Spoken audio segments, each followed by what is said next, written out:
Hi, my name is Don. This is my buddy Dave. Dave just bought a really old Ford pickup truck in British Columbia.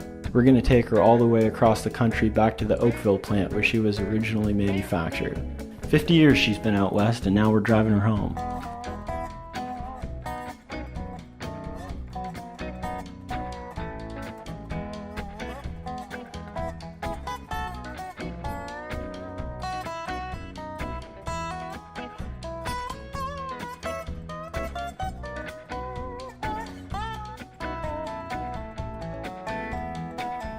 Driving around in the old truck with no seatbelts made me think of back in 1968, when trucks didn't need seatbelts and cigarettes didn't give you cancer. The Green Bay Packers won the second Super Bowl that year. The Vietnam War was going on. Martin Luther King and Robert Kennedy were both assassinated by the CIA, and Pierre Trudeau was the Prime Minister of Canada. The first episode of 60 Minutes aired on CBS, and Boeing introduced the first 747 jumbo jet. Tommy Smith and John Carlos were stripped of their Olympic medals after protesting violence towards and poverty among Black Americans during the national anthem at the Summer Olympics in Mexico City. The Beatles released the White Album. On Christmas Eve, Apollo 8 became the first manned spacecraft to orbit the moon. And sometime in that year, and we don't know when exactly, but sometime in that year this truck was made at the Oakville plant, which is where we're going right now, back to where it all began. But first, we gotta stop off in Calgary and say hi to Perry. I was expecting to see a really dirty motor with lots of crud on it and everything else. Yeah. But it's obvious he's pressure washed. Let's clean it right off. When you do that and you run your motor, and the motor's clean, you can see if it's leaking. Yeah. Yeah. And then right off the bat, any place that's leaking, you replace gaskets. But yeah, everything's being replaced. It should be replaced. Your hoses, this one's being replaced. Yeah. This factory. Oh, wow. But it's not pressing in, it's not spongy. This one I'd worry about. That's the only one I'd worry about. Yeah, what is it? Well, it's because this is an old one. Is it cooling? Yeah, that goes to your heater inside. My heater core, yeah. Yeah, but this one here is kind of soft. Okay. Nice bumper. Yeah, it's dead down here. Yeah, this bumper's in really good shape too. Still got the dog dish hubcap. Yeah. Yeah. They haven't flown off on a highway yet. Generally, it's in really nice shape. So just buy it off with old guy? Yeah. Okay, that's good. Nice. She's got some life left in her. Oh yeah, you got a good score. Yeah, I think I did get a good score. Hey, what do you think, Frank? You impressed? Yeah. There you go. This alternator, Yeah. exactly the same ones I got on mine.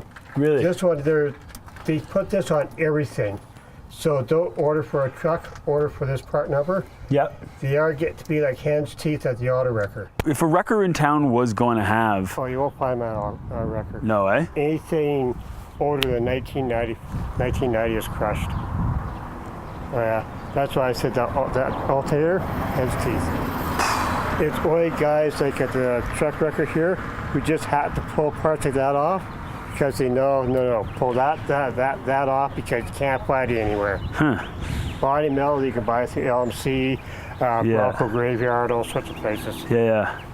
LMC is great. Cool, man. Well, what time should we come and see you tomorrow? Anytime, Cool.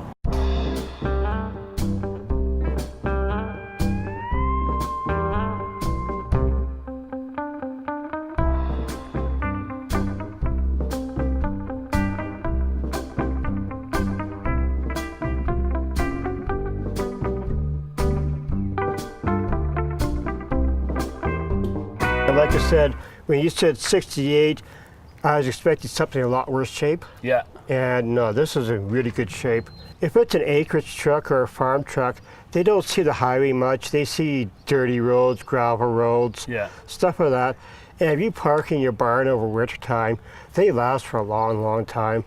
They're not high mileage vehicles. You're saying this has got 98,000 miles or something? Yeah, 90 even. Yeah. And mine's got 75, 78,000 miles. Yeah, they're old vehicles, but they're low mileage. Your front end, like the fact that this is so solid, You always expect, being a farm vehicle, you expect the guy to take his paintbrush, and you should look for paint strokes here where he painted it with house paint or fence paint. Yeah. That's normal. If you take a look at this guy's truck, or down the street here, these are all 2000 and newer, and they're rust buckets. Yeah. They're crap. It's true. How long have you been a part of the Ford FTE forums? Oh, 3 years subscribed. I renewed about 6 weeks ago. And I asked some sort of a silly question, and FTE kept coming up to all my silly questions. So I figured, well, I'll get on a forum as a guest for a while. Yeah. And then 6 months later, I subscribed. This here is my helper. She helps me build everything and work on everything. She advises me. She knows where the 5/16 wrench is. Yeah. If I screw up, I ask her, and she goes, yeah, you screwed up. Yeah. Well, Perry, I really appreciate your help, man. Sure. Honestly. And like, the forums have been great, and it's been great meeting you. And like, it's just so nice to have the confidence of somebody who knows what he's looking at to really give me some information about the truck. I've been around these vehicles all my life. Anything newer than 79 I can't work on. There's computers and crap like that and sensors, and screw this.